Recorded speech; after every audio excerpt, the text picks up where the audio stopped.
Romantic कहानियाँ पर आप सभी का स्वागत है। एक दिन मैं घर से बहाना बनाकर निकली और सीधे विकास के पास पहुंच गई। तब विकास मुझे साथ लेकर अपने एक स्टूडेंट के रूम पर पहुंचा।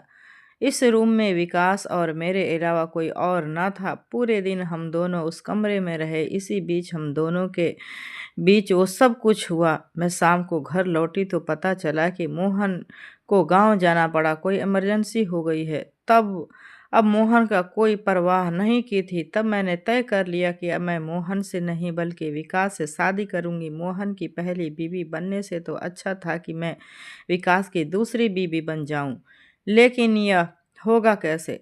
तब मेरे दिमाग में एक ज़बरदस्त आइडिया आया कि मैं आज पूरे दिन विकास के साथ थी और मैंने तय कर लिया कि आज गर्भ निरोधक बिल्कुल नहीं लूँगी और कुछ महीने के बाद मैं विकास पर शादी के लिए ज़बरदस्ती दबाव बनाने लगूंगी तो मुझे प्रेग्नेंट देखकर मजबूर हो जाएगा और उसे मुझसे शादी करनी ही पड़ेगी। 2 सप्ताह बाद जब मैंने खुद से अपनी प्रेगनेंसी टेस्ट किया तो मेरी खुशी का ठिकाना नहीं रहा। मेरे पेट में विकास का बच्चा पल रहा था, लेकिन मैंने सब्र से काम लिया। अगर इस वक्त मैं विकास को यह बता देती तो मुझ पर बच्चा गिराने का दबाव बनाता। इसीलिए मैं वक्त का इंतज़ार किया और जब मुझे लगा कि अब मामला विकास के हाथ से निकल चुका है, मैंने उसे शिमला चलने के लिए मना लिया।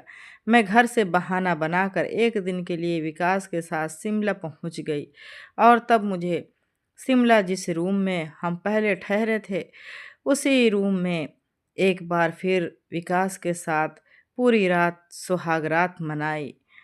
जब सुबह हुई तो प्रेगनेंसी टेस्ट करके विकास को चौंका दिया। हम दोनों इतना खेलते खेलते सुबह हो जाती, कुछ पता ही नहीं चलता कि कब सुबह हो गई। मेरे बेटे का नीट का एग्जाम था। एग्जामिनेशन सेंटर मेरे घर से तकरीबन 25 किलोमीटर दूर शास्त्री नगर के एक स्कूल में पड़ा था। मैंने अपने हस्बैंड मोहन से कहा कि वो रोहित के साथ चले जाएं, लेकिन उनके पास समय नहीं था तो रोहित के साथ मैं ही निकल गई। 12 बजे बच्चों की एंट्री हो गई। वहाँ मुझे शाम 5 बजे तक रोहित के बाहर निकलने का इंतजार करना था। इसीलिए मैं करीब के एक पार्क की ओर बढ़ी ही थी कि मेरी नजर ममता पर पड़ी, जो एक कार से उतरी और पार्क के बगल वाली गली के अंदर चली गई। मैं उसके पीछे पीछे गई तो गली में आगे चलकर एक फ्लैट में दाखिल हो गई। मैं वहाँ से वापिस आ गई और पार्क में बैठकर अपने बेटे का इंतजार करने लगी। मैं ममता के बारे में सोच रही थी कि वो देखने में किसी अच्छे घर की लड़की लगती है, फिर वो गलत धंधों में कैसे पड़ गई। ममता के बारे में मेरी यह सोच बेबुनियाद नहीं थी। ममता मेरे घर के बिल्कुल सामने वाले फ्लैट में अकेले रहती थी और उसके बारे में आसपास के सभी लोगों का यही मानना था कि वो गलत धंधे में है। आज मैंने उसे अपनी आंखों से एक फ्लैट के अंदर जाते हुए देखा तो मेरा शक यकीन में बदल गया। मेरे बेटे का एग्जाम खत्म होने तक मैं पार्क में बैठी रही और पार्क के सामने वाले फ्लैट से ममता के बाहर निकलने का इंतजार करती रही, लेकिन वो नहीं आई। एग्जाम खत्म हुआ और मैं अपने बेटे रोहित को लेकर गौतम नगर अपने घर आ गई। रात को जब मेरी नजर ममता के फ्लैट पर पड़ी तो वहाँ लाइट जल रही थी। मैं समझ गई कि ममता घर आ गई है। ममता का फ्लैट 2nd फ्लोर पर था और मेरा फ्लैट ममता के बिल्कुल सामने वाली बिल्डिंग में 2nd फ्लोर पर ही था। जब ममता की खिड़की खुली होती तो उसका बेडरूम मेरे बेडरूम की खिड़की से बिल्कुल साफ नजर आता। अक्सर मैं अपने कमरे की खिड़की से ममता को देखती, जो अपने किसी ग्राहक के साथ नजर आती। अगर ममता अपनी खिड़की बंद भी कर लेती तो भी उसके कमरे के उजाले में मैं उसकी हरकतों को अपने बेडरूम से देख सकती। आज भी उसकी खिड़की खुली तो मैंने अपने बेडरूम की लाइटें बंद की और हमेशा की तरह चाय का कप अपने हाथों में लिए अपनी खिड़की के पास कुर्सी लगाकर बैठ गई। उसके बेडरूम की खिड़की बंद होने से पहले तक वो उन्हीं कपड़ों में थी जिन कपड़ों में मैंने उसे शास्त्री नगर पार्क के पास एक फ्लैट के अंदर जाते हुए देखा था। तभी मुझे एक आदमी नजर आया। उसने ममता को बाहों में भर लिया और ममता ने अपने कमरे की खिड़कियों को बंद कर लिया। काफी देर तक मैं अपनी खिड़की से ममता के फ्लैट पर नजर गड़ाए रही, लेकिन कुछ देर बाद ही उसके कमरे की लाइटें बंद हो गई और मुझे लगा कि अब शो खत्म हो गया। मेरे सामने चल रहे लाइव शो के खत्म होते ही मैं रात के खाने की तैयारी करने किचन में चली गई। थोड़ी देर बाद मेरे हस्बैंड भी अपनी ड्यूटी से घर लौट आए और मैं उन्हें और रोहित को खाना खिलाने में बिजी हो गई। कुछ दिनों बाद जब नीट का रिजल्ट आया तो मेरा बेटा रोहित बहुत दुखी हुआ। रोहित ने बहुत अच्छी तैयारी की थी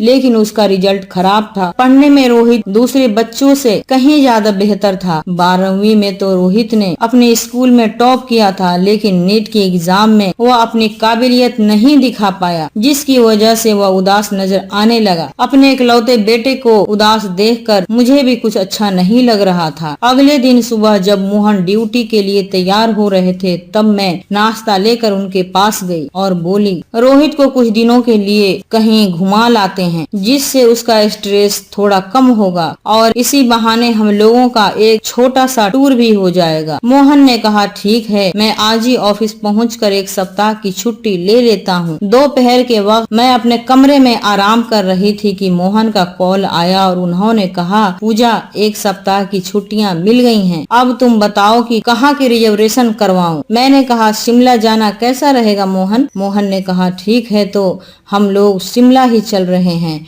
वो भी कल ही। मैं शिमला की रिजर्वेशन करवा कर तुम्हें सेंड कर रहा हूँ, तैयारी शुरू कर दो।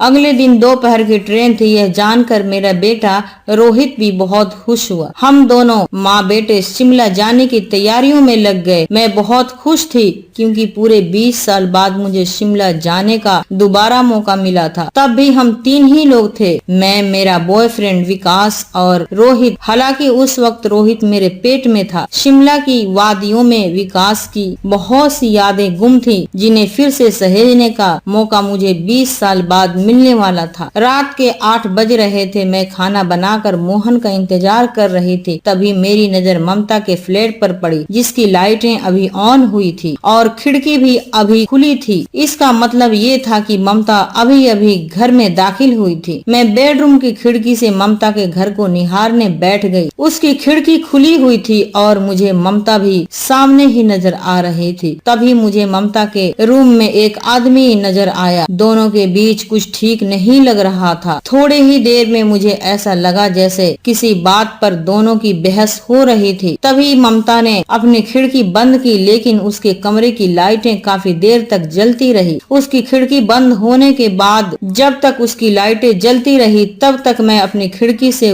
उसके बेडरूम की ओर नजरें गड़ाई हुई थी। खिड़की बंद होने के कुछ देर बाद ही मुझे कमरे की लाइट में दिख रही परछाइयां हाथापाई करती हुई नजर आई और अगले ही पल में मुझे एक चीख सुनाई दी और इस चीख के बाद इसके कमरे की लाइटें भी बंद हो गई। ममता के घर के अंदर का सीन देखकर इस बार मैं घबरा गई थी। मुझे लगा कि शिमला से वापस आते ही मैं मोहन से कहकर यहाँ से कहीं दूर घर लेने के लिए बोल दूंगी। जिस जगह ममता जैसी गंदी औरत रहती हो उस जगह मैं नहीं रह सकती। कल को मेरे बेटे की शादी होगी, पड़ोस इतना गंदा होगा तो उसकी फैमिली पर क्या असर होगा। मैं अगले 1 घंटे तक सिर पर हाथ रखे यह सब सोचती रही। तभी मेरे हस्बैंड मोहन भी आ गए और बोले कि ऑफिस में ज्यादा काम होने की वजह से उनके सिर में तेज दर्द है, इसीलिए वो रात का खाना नहीं खाएंगे। मैंने मोहन को सर दर्द की दवाई दी जिसे खाकर वो बेडरूम में जाकर सो गए। मोहन के सो जाने के बाद हम दोनों माँ बेटे रात के खाने में बिजी हो गए। खाने के दौरान हम दोनों की बातें चलती रही। शिमला में क्या क्या करेंगे इसकी प्लानिंग करते करते रात के 11 बज चुके थे। रोहित अपने कमरे में सोने चला गया और मैं मोहन के पास आकर लेट गई। मोहन सो चुके थे लेकिन मुझे नींद नहीं आ रही थी। मैं रात भर ममता के बारे में ही सोचती रह गई। ममता के सामने वाले फ्लैट में रहने से अब मुझे खतरा महसूस होने लगा था। मैंने सोचा कि मैं यह सब अभी मोहन को बता दूं, लेकिन फिर मुझे लगा कि अगले ही दिन हम लोगों को शिमला के लिए निकलना है, इसीलिए मोहन को बेकार की टेंशन देना भी ठीक नहीं है। रात में देर तक जगने की वजह से सुबह उठने में थोड़ा लेट हो गई और उठते ही शिमला जाने की तैयारियों में लग गई। थोड़ी देर बाद मैं रोहित और मोहन के लिए सुबह का नाश्ता तैयार करने किचन में थी कि दरवाजे की घंटी बजी। मैंने दरवाजा खोला तो सामने पुलिस की वर्दी में खड़े एक आदमी को देख मैं घबरा गई। तभी वो बोला, आप ममता को जानती हैं? ममता का नाम सुनते ही मैं चौंक गई थी। दरवाजे की डोर बेल से मेरे पति मोहन भी जग गए थे और जब उन्होंने सुना कि दरवाजे पर मैं किसी पुलिस कर्मी से बातें कर रही हूँ तो वो भी आ गए और उन्होंने उससे पूछा, कौन ममता? आप किस ममता की बातें कर रहे हैं? वो बोला, आपके सामने वाले फ्लैट में एक खूबसूरत लड़की रहती थी, मैं उसी की बातें कर रहा हूँ। मोहन ने कहा, हमारा और सामने वाला फ्लैट एक ही बिल्डर का है और इसीलिए दोनों का एड्रेस लगभग एक जैसा ही है। ममता का एड्रेस हाथों में लिए कई बार लोग हमारे घर का डोर बेल बजा देते हैं। ममता को बस मैं इतना ही जानता हूँ। आप यह बताएं कि आप हमसे ममता के बारे में क्यों पूछ रहे हैं? वो बोला, कल रात 9-10 बजे के बीच ममता ने अपने कमरे में फांसी लगाकर आत्महत्या कर ली। ममता के फ्लैट की डुप्लीकेट चाबी उसकी नौकरानी सुंदरी के पास रहती है। सुबह सुबह झाड़ू पोछा करने जब सुंदरी ममता के फ्लैट के अंदर दाखिल हुई तो अपनी मालकिन को पंखे से लटकती देख उसकी चीखें निकल गई और उसने पुलिस को कॉल कर दिया। आप लोग ममता के पड़ोसी हैं, इसीलिए आप लोगों से पूछताछ करना जरूरी था। शायद आप लोग ममता के बारे में कुछ जानते हो। मोहन बोले, हम लोग ममता के बारे में जितना जानते थे आपको बता दिया। पुलिस वाले ने कहा, अच्छा मैं चलता हूँ। आप लोगों को ममता के बारे में कुछ भी याद आए तो यह मेरा नंबर है, इस पर कॉल कर मुझे इत्तला कर दीजिएगा। पुलिस वाला जा चुका था लेकिन हम दोनों पति पत्नी के होश उड़ चुके थे। घर से बाहर निकले तो देखा कि ममता के फ्लैट के आसपास लोगों की भीड़ जमा है। ममता के बारे में लोग तरह तरह की बातें कर रहे थे। मनीषा आंटी को भी भीड़ में देखकर मैं उनकी करीब चली गई। मुझे देखते ही वो बोल पड़ी, जैसी करनी वैसी भरनी, न जाने कितने मर्दों के साथ रोज सोती थी ये औरत। आखिर में उसे क्या हासिल हुआ? जिस्म बेचकर कोई सुकून नहीं खरीद सकता, ऐसे लोग बेमौत ही मारे जाते हैं। पड़ोस में इतनी बड़ी वारदात होने के वजह से मेरा शिमला जाना मुश्किल लग रहा था। मैं घर आकर सिर पर हाथ धरे ममता के बारे में सोचने लगी। कल रात को जो मैंने देखा, क्या मुझे मोहन को सब कुछ बता देना चाहिए? फिर मुझे लगा कि 20 साल बाद तो शिमला जाने का मौका मिला है, यह सब बताकर मैं क्यों बेवजह सरदर्दी मोल लूं? ममता को उसके कुकर्मों की सजा आज नहीं तो कल मिलनी ही थी। उसकी वजह से मैं अपना टूर क्यों बर्बाद करूं? तभी मोहन मेरे करीब आए और बोले, पूजा क्या करें बताओ, पड़ोस में इतनी बड़ी वारदात हो गई है, ऐसे में क्या हमारा शिमला जाना ठीक रहेगा? मैंने कहा, उस वारदात से हमारा क्या लेना देना मोहन? ममता कोई अच्छी लड़की नहीं थी, ना जाने उसने कितनों का घर बिगाड़ा होगा, उसे तो मरना ही था, उसके लिए हम क्यों टेंशन ले? रोज ही न जाने ऐसी कितनी ही वारदातें होती हैं, तो क्या हम जीना छोड़ दें? सामान तैयार है, तुम स्टेशन तक के लिए कैब बुक कर लो, हम निकलते हैं। मेरे इस बात पर मोहन थोड़ी देर के लिए खामोश हो गए, फिर मेरे करीब आकर बैठ गए और बोले, वो औरत कैसी भी थी, लेकिन थी तो हमारी पड़ोसी ही ना। इंसानियत भी कोई चीज होती है पूजा, हम एक दिन बाद भी तो शिमला जा सकते हैं। मैंने सप्ताह भर की छुट्टी ली है, आज हम शिमला का ट्रिप कैंसिल कर देते हैं और मैं कल के लिए रिजर्वेशन करवा लेता हूँ। मैं तो शिमला जाने के लिए बेताब बैठी थी, लेकिन मेरे पति की बात भी सही थी, एक दिन रुक जाने में कोई बुराई नहीं थी। मैं घर के जरूरी काम निपटाकर ममता के फ्लैट की ओर गई तो पता चला कि पुलिस उसकी बॉडी को पोस्टमार्टम के लिए ले जा चुकी है और उसका फ्लैट सील कर दिया गया है। यह सब जानकारी लेकर मैं अपने घर लौट आई। शाम को मेरे घर की घंटी बजी तो मोहन ने दरवाजा खोला। वही पुलिस वाला दोबारा सामने खड़ा था। उसने कहा, क्या मैं अंदर आ सकता हूँ? मोहन ने उसे अंदर बुला लिया और मुझे चाय बना लाने का इशारा किया तो मैं किचन की ओर बढ़ गई और 2 लोगों की चाय चढ़ाकर वापस लौट आई। पुलिस वाले ने कहा, मेरा नाम अशोक है और इस केस की जांच मैं ही कर रहा हूँ। हमने इस गली में लगे कुल 4 सीसीटीवी कैमरों के फुटेज की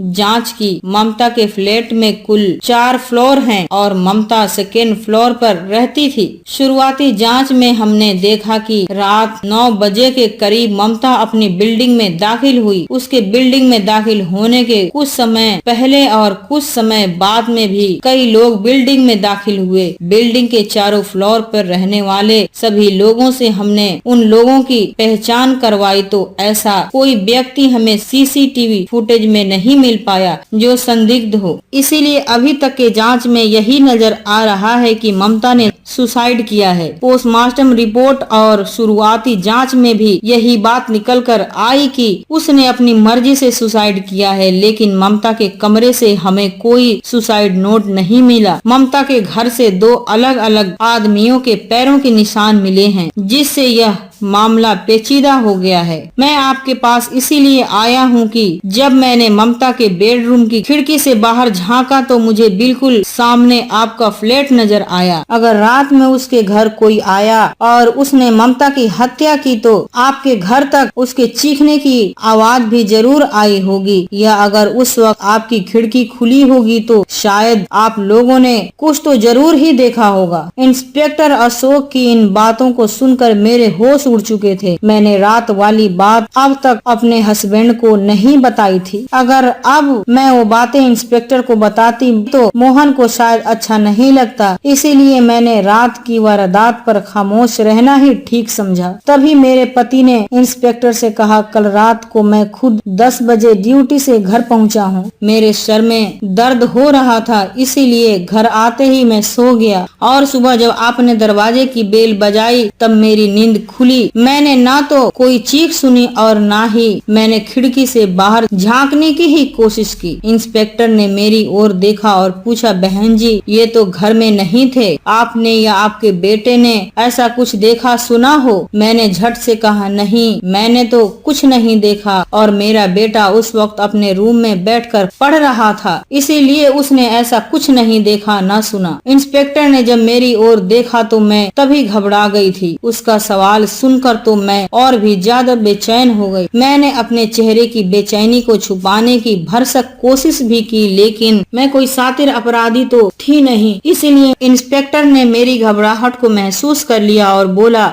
क्या मैं वो कमरा देख सकता हूँ जिसकी खिड़की ममता के फ्लैट से नजर आती है? इंस्पेक्टर को लेकर मोहन बेडरूम की ओर बढ़ गए, लेकिन मेरे पसीने छूटने शुरू हो चुके थे। इंस्पेक्टर ने पूरे घर का जायजा लिया और फिर आकर सोफे पर बैठ गया। मैं ये भी भूल चुकी थी कि मैंने किचन में चाय चढ़ाई हुई है। जब चाय जलने की महक मोहन के नाक तक पहुँची तो उन्होंने मुझसे कहा, पूजा चाय लेकर आओ। चाय की एक चुस्की लेकर इंस्पेक्टर ने कप टेबल पर रख दिया और बोला, क्या मैं तुम्हारे लड़के से कुछ पूछताछ कर सकता हूँ? मोहन ने कहा, देखिए सर, जितना हम जानते थे आपको बता चुके, अब इस मामले में मेरे बेटे को मत घसीटिए। वो स्टूडेंट है और नीट का उसका रिजल्ट खराब आने से वो थोड़ा स्ट्रेस में भी है। आपकी बातों से वो घबरा जाएगा। उसके स्ट्रेस को दूर करने के लिए ही हमें आज शिमला के लिए निकलना था, लेकिन पड़ोस में हुई वारदात की वजह से हम लोगों ने आज का ट्रिप कैंसिल कर दिया। इंस्पेक्टर ने कहा, ठीक है कोई बात नहीं, आप लोग कल शिमला के लिए निकल जाइए और अपना नंबर मुझे दे दीजिए ताकि कोई जरूरत हो तो मैं आपसे बात कर सकूं। इंस्पेक्टर के जाने के बाद पूरे दिन मैं टेंशन में रही। मोहन ने मुझे समझाने की कोशिश भी की, लेकिन इंस्पेक्टर की बातों से मुझे एक अनजान सा डर सताने लगा था। ममता के रूम में एक आदमी को मैंने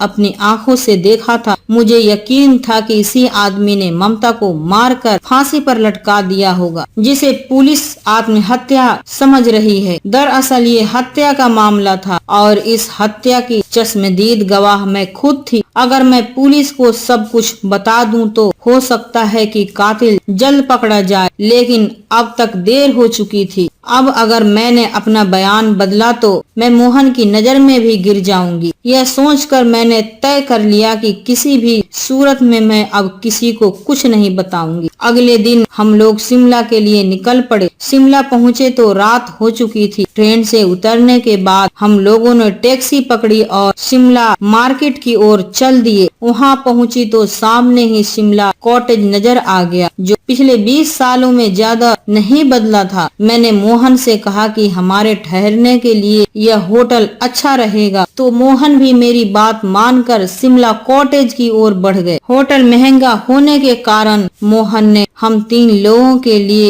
एक ही रूम बुक किया और यह संयोग था या मेरी मोहब्बत की ताकत थी कि हमें कमरा नंबर 112 मिल गया था। इस कमरे से मेरी यादें जुड़ी हुई थी, इसीलिए कमरे के अंदर पहुंचते ही मेरे दिल को बेहद सुकून मिला। मेरा बेटा रोहित भी कमरे में आकर राहत महसूस कर रहा था। ऐसा लग रहा था जैसे रोहित के लिए यह कमरा नया नहीं हो, लेकिन मैं जानती थी कि रोहित पिछली बार जब इस कमरे में आया था तब वो मेरे पेट में था और मैं अपने प्रेमी विकास के साथ यहाँ आई थी। शिमला कॉटेज के रूम नंबर 112 में इस वक्त हम 3 लोग थे। खाना खाकर कल की टूर की पूरी प्लानिंग के बाद दोनों बाप बेटे पलंग पर लेट गए और मैं एक गद्दा और रजाई लेकर जमीन पर लेट गई और 20 साल पुरानी यादों में खो गई। तब मैं लखनऊ में अपने घर रहती थी और कोचिंग के लिए आलमबाग जाया करती थी। वहीं मुझे विकास मिला जो मेरी ही कोचिंग में पढ़ाता था। मैं विकास से बहुत प्यार करने लगी थी, लेकिन मैं जानती थी कि विकास से शादी करना हम दोनों के लिए बेहद मुश्किल फैसला साबित होने वाला था। विकास पहले से शादीशुदा था। इधर जब मेरे घर वालों को शादीशुदा विकास से मेरी नजदीकियों के बारे में पता चला तो उन्होंने मेरी कोचिंग छुड़वा दी। विकास मेरे घर से काफी दूरी पर रहता था, इसीलिए कोचिंग छूटने के बाद बड़ी मुश्किल से हमारी मुलाकातें हो पाती थी। घर वालों ने मोहन से मेरी शादी करने का मन बना लिया। तब मोहन भी लखनऊ में किराए पे रहकर अपनी ग्रेजुएशन कर रहा था। मोहन बेहद संपन्न परिवार का लड़का था, इसीलिए मेरे घर वालों ने मोहन को मेरे घर में कमरा दे दिया ताकि मैं और मोहन एक दूसरे के करीब आ जाए। मेरे पापा का यह आइडिया कामयाब हो गया क्योंकि मोहन भी काफी हैंडसम और अच्छा लड़का था। मैं पढ़ाई के बहाने जब भी मोहन के रूम में जाती मेरे घर वाले खुश होते, लेकिन मेरे आलमबाग जाने की बात सुनते ही मेरी मम्मी और पापा बेहद गुस्सा हो जाते। फिर भी मैं किसी न किसी बहाने विकास से भी मिलती रही। एक दिन मैं अपने घर की छत पर मोहन के रूम में थी। इसी बीच मोहन ने मुझे किस किया और फिर हम दोनों के बीच वह सब कुछ हो गया जिससे मैं अब तक बचती हुई आ रही थी। मोहन के रूम से लौटने के बाद मैं अपने कमरे में गई और रोने लगी। मुझे ऐसा लगा कि मैंने विकास के साथ बहुत बड़ा धोखा कर दिया। अगर मैं विकास से सच्चा प्यार करती हूँ तो फिर मोहन के साथ वो सब क्यों? मैं विकास के साथ जब भी मिलती तो गर्भ निरोधक का इस्तेमाल करती ताकि मैं प्रेगनेंसी से बच पाऊं और मोहन के साथ वो सब होने के बाद भी मैंने तुरंत अपने पलंग के अंदर छुपाई हुई गोलियां निकाली और 2 गोली एक साथ गटक गई। इस घटना के 20 दिन बीत गए। इस बीच मैंने मोहन से दूरी बनाए रखी। मोहन भी उस दिन की घटना से बेहद शर्मिंदा था, इसीलिए वो भी मुझसे नजरें चुराने की कोशिश में लगा रहा। एक दिन मैं घर से बहाना बनाकर निकली और सीधे विकास के पास चली गई। तब विकास मुझे साथ लेकर अपने एक स्टूडेंट के रूम में पहुंचा। इस रूम में विकास और मेरे अलावा कोई और न था। पूरे दिन हम दोनों उस कमरे में रहे। इस बीच हम दोनों के बीच वो सब कुछ हुआ। मैं शाम को घर लौटी तो पता चला कि मोहन अपने गांव चला गया। मुझे अब मोहन की कोई परवाह भी नहीं थी। मैंने तय कर लिया था कि मैं मोहन से नहीं बल्कि विकास से शादी करूंगी। मोहन की पहली बीवी बनने से अच्छा था कि मैं विकास की दूसरी बीवी बन जाऊं। लेकिन ये होगा कैसे? तब मेरे दिमाग में एक आइडिया आया कि मैं आज पूरे दिन विकास के साथ थी। मैंने तय किया कि मैं आज गर्भ निरोधक नहीं लूंगी और कुछ महीनों के बाद विकास पर शादी के लिए दबाव बनाऊंगी तो वो मुझे प्रेग्नेंट देख मजबूर हो जाएगा और उसे मुझसे शादी करनी ही पड़ेगी।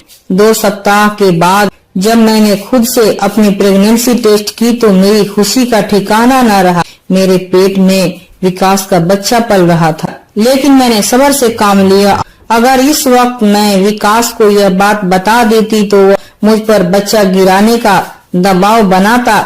इसीलिए मैंने वक्त का इंतजार किया और जब मुझे लगा कि अब मामला विकास के हाथ से निकल चुका है, मैंने उसे शिमला चलने को मना लिया।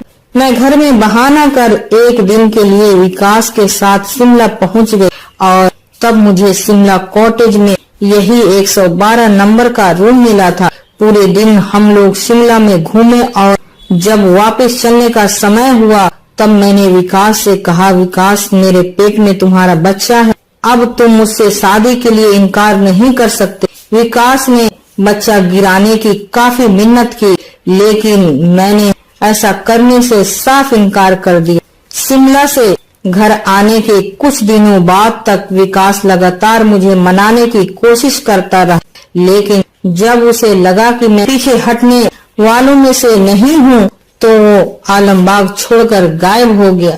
मैंने विकास के हर जानने वालों से उसके बारे में पता किया, लेकिन मुझे उसकी कोई खबर नहीं लग पाई। वो आलमबाग से हमेशा के लिए कहीं दूर जा चुका था। मैं बेहद घबरा गई थी। दिनों दिन मेरा पेट भारी हो रहा था। एक दिन अचानक मुझे उल्टियां शुरू हुई तो मेरी माँ मेरी इस हालत को पहचान गई। वो मुझे लेकर कमरे में गई और बोली, सच सच बता, तेरे पेट में किसका बच्चा है? मैंने माँ से झूठ बोल दिया कि ये मोहन का बच्चा है। मेरे मुंह से इतना सुनते ही मेरी माँ की सारी टेंशन दूर हो गई। वो बोली, मोहन बेहद अच्छे घर का लड़का है। उसके घर वाले तो हमारे जैसे घर में अपने बेटे का रिश्ता कभी भी न करते, इसीलिए तेरे पापा ने उसे अपने घर में रखा था ताकि वो तुझसे मोहब्बत करने लगे। इस तरह तुम मोहन की बीवी बन जाए। अब तो बैंक में उसकी सरकारी जॉब भी लग गई है। मोहन से अच्छा लड़का तो तुझे 7 जन्मों में भी न मिल पाता। क्या तूने अपने पेट से होने की बात मोहन को बताई? मैंने कहा, वो अपने गांव चला गया तो मेरी उससे कोई बात ही नहीं हो पाई। माँ ने कहा, उसे अभी कॉल करके सारी बात बता और बोल कि इसी महीने वो तुझसे शादी करे। माँ का आइडिया काम कर गया और मैं बहुत बड़ी मुसीबत से बच गई। मोहन को तो पक्का यकीन था कि मेरे पेट में उसी का बच्चा पल रहा है, लेकिन मैं जानती थी कि यह मोहन का नहीं बल्कि विकास का बच्चा था। मेरे सीने में दबा यह राज ऐसा था जिसे मैं आखिरी सांस तक छुपा कर रखना चाहती थी। मोहन से शादी के बाद मैं काफी समय तक लखनऊ में ही रही। इस बीच मोहन के घर वालों ने भी मुझे अपना लिया था। 5 साल पहले मोहन ने अपनी कमाई से गौतम नगर में फ्लैट खरीदा तो मैं उसके साथ गौतम नगर आ गई। सुबह आँख खुली तो मैंने महसूस किया कि मोहन पलंग से नीचे उतरकर मेरे करीब आकर लेटे हुए हैं। मोहन आज भी मुझसे बेहद प्यार करते हैं। यह बात जानकर मैं कभी कभी खुद को बेहद खुशनसीब समझने लगती थी। हालांकि मैं भी मोहन से बहुत प्यार करती थी और यह बात भी पूरी दुनिया को मालूम था। मैंने मोहन को जगाया और फिर वो टॉयलेट में फ्रेश होने चले गए।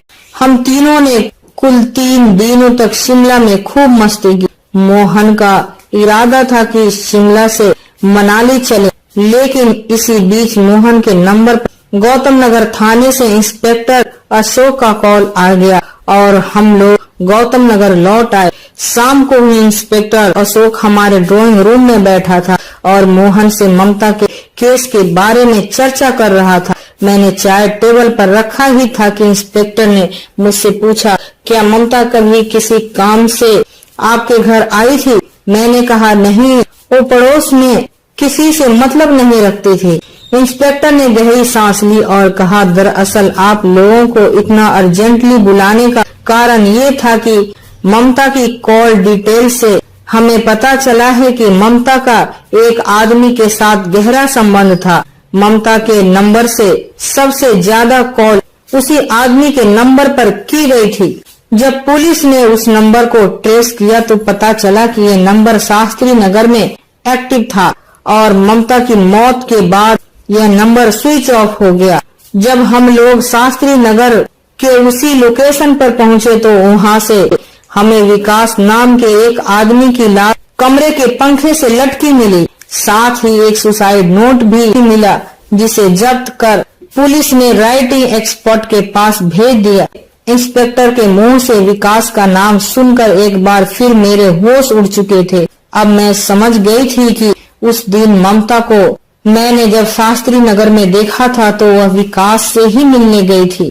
तभी मोहन ने कहा, आपने हमें इतनी अर्जेंटली क्यों बुलाया सर? इंस्पेक्टर ने कहा, विकास के नंबर से आपके नंबर पर कॉल हुई है। इतना ही नहीं, ममता से भी आपका संपर्क था। यह बात हमें ममता के कॉल डिटेल से पता चली है। आपको इसी वक्त मेरे साथ थाने चलना होगा और मुझे आपके वो जूते भी चाहिए जो 8-9 तारीख की रात पहनकर ड्यूटी गए थे। इंस्पेक्टर की इस बात से मैं सदमे में आ गई थी। मोहन के चेहरे से भी रंग उड़ चुका था। पुलिस मोहन को थाने ले गई और मैं भी मोहन के साथ थाने पहुंच गई। शाम तक मोहन से पूछताछ होती रही। मुझे पक्का यकीन था कि मोहन बेकसूर है, लेकिन विकास और ममता से मोहन का संपर्क होने की बात तो मैं भी समझ नहीं पा रही थी। रात के 8 बजे पुलिस ने मुझे थाने में ही रोका और मोहन को लेकर मेरे घर पहुंच गई। 1 घंटे बाद ही पुलिस मोहन को थाने लाई और रात के 10 बजे हम दोनों पति पत्नी को पुलिस ने अपनी गाड़ी में बैठाया और हमारे घर पर छोड़ दिया। जाते समय इंस्पेक्टर अशोक ने मेरे पति से कहा, मोहन जी, हम आपको इसीलिए छोड़ रहे हैं क्योंकि हमें ममता का सुसाइड नोट आपके घर से मिल चुका है और विकास का सुसाइड नोट तो पहले ही मिल चुका था। आप एक भले इंसान हैं, लेकिन जब तक जांच फाइनल नहीं हो जाता तब तक आप गौतम नगर छोड़कर कहीं नहीं जा सकते। हम आपके दिए हुए सारे सबूतों पर एक बार फिर से गौर करेंगे। याद रखिए कि जब तक ममता का केस कोर्ट में चलेगा आपको भी कोर्ट के चक्कर लगाने पड़ेंगे। अशोक के जाने के बाद मोहन मेरे करीब आए, लेकिन मैं उनसे बेहद नाराज थी। मैंने रोहित को आवाज लगाई, वो भी बेहद घबराया हुआ था। मैंने उससे कहा कि सब ठीक है, तुम्हें टेंशन लेने की कोई जरूरत नहीं। तुम जाओ और बाहर से रात का खाना ले आओ, वरना ढाबा बंद हो जाएगा। रोहित के जाने के बाद मैंने मोहन से गुस्से में कहा, तुम 20 साल से मेरे साथ हो। मैं तुम्हें दुनिया का सबसे अच्छा पति समझती रही, लेकिन तुमने मुझसे नहीं बताया कि ममता तुम्हारी रखेल है, वरना आज तुम इतनी बड़ी मुसीबत में ना फंसते। मुझे पूरी बात बताओ कि तुम्हारा ममता और विकास से क्या रिश्ता था? मोहन ने कहा, बात 21 साल पुरानी है। तब मेरी शादी हो चुकी थी। मैं एसएससी की तैयारी कर रहा था और मेरी बीवी ममता भी बीएड की तैयारी में थी। मैंने अपने घर वालों को राजी किया कि वो हम दोनों पति पत्नी को लखनऊ जाने की अनुमति दें ताकि हम वहां रहकर अपनी अपनी तैयारियां कर सके। मेरे घर वाले काफी संपन्न थे। उन्हें भी लगा कि छोटे कस्बे में रहकर हम लोग कुछ बड़ा नहीं कर पाएंगे, इसीलिए मेरे पिताजी ने हमें अपने छोटे भाई के पास आलमबाग जाने की अनुमति दे दी। ममता और मैं गोरखपुर से अपनी पढ़ाई के लिए आलमबाग आ गए थे। आलमबाग में मेरे चाचा का घर था। मैं और ममता उन्हीं के यहाँ रहने लगे। मैंने नजदीक के कोचिंग में ममता का एडमिशन करवा दिया। कुछ समय बाद ही ममता अचानक गायब हो गई। उसे बहुत ढूंढा, लेकिन उसकी कोई खबर नहीं लगी। इस घटना से सबसे ज्यादा मैं दुखी हुआ, क्योंकि अपनी बीवी के लखनऊ पढ़ने के लिए मैंने ही अपने घर वालों को राजी किया था। 1 साल बाद मुझे ममता के बारे में जानकारी मिली। उसने अपने कोचिंग वाले के साथ शादी कर ली थी। उसकी इस बेवफाई को जानकर भी मैंने उससे कुछ नहीं कहा। ममता के लिए विकास बिल्कुल भी सही आदमी नहीं था। मेरे घर वालों को जब ममता के लव मैरिज की बात पता चली तो उन्होंने इसका कसूरवार मुझे ही मान लिया और मुझसे अपने सारे रिश्ते तोड़ लिए। ममता से विकास की शादी के बाद मैंने आलमबाग छोड़ दिया और लखनऊ आकर रहने लगा। 1 साल बाद मेरी मुलाकात तुम्हारे पापा से हुई, जो मेरे गांव के ही रहने वाले थे। उनके कहने पर ही मैं तुम्हारे घर आकर रहने लगा। फिर तुमसे मेरी शादी हो गई। 15 सालों तक मेरा ममता से कोई संपर्क नहीं हुआ। 5 साल पहले जब मैं यहाँ आया तो मुझे एक दिन अचानक ममता मिली। वो विकास के साथ शास्त्री नगर में किराए के मकान में रहती थी, लेकिन दोनों के हालात बेहद बुरे थे। तब मैंने ही ममता को सामने वाला फ्लैट खरीद कर दिया ताकि वो विकास के साथ खुशी से रह सके। एक दिन विकास घर आया भी था, तब तुम शायद मार्केट गई हुई थी।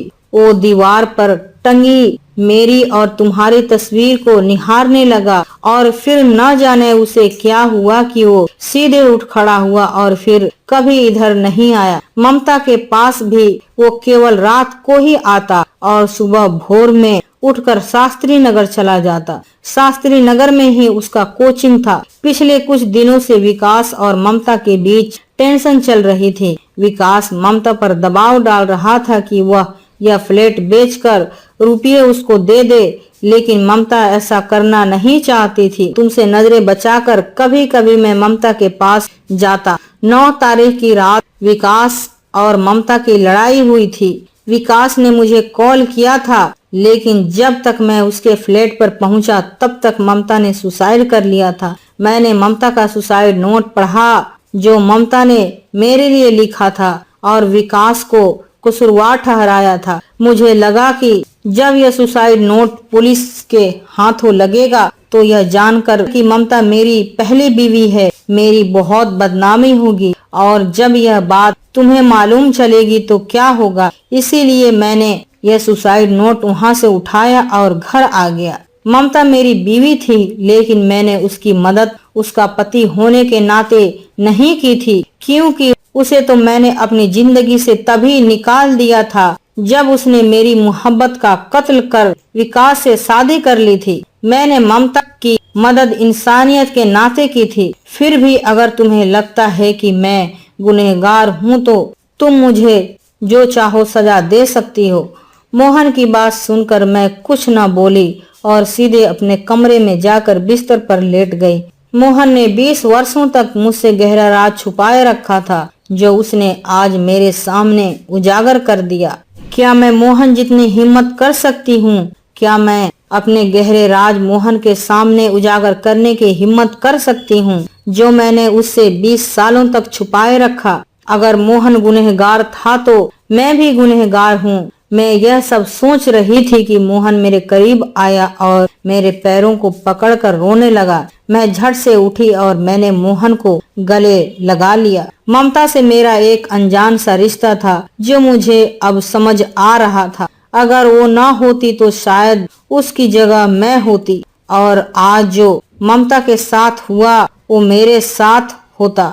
विकास को उसके किए की सजा मिल चुकी थी, लेकिन ममता के बारे में मैं बिल्कुल गलत साबित हुई।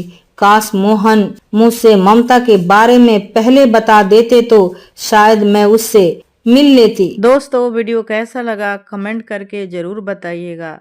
अगर वीडियो अच्छा लगा तो मेरे इस वीडियो को लाइक और मेरे चैनल को सब्सक्राइब ज़रूर कीजिएगा। फिर मिलती हूँ आपसे दूसरे वीडियो में। जब तक के बाय बाय, टेक केयर, खुश रहें और अपना ख्याल रखें।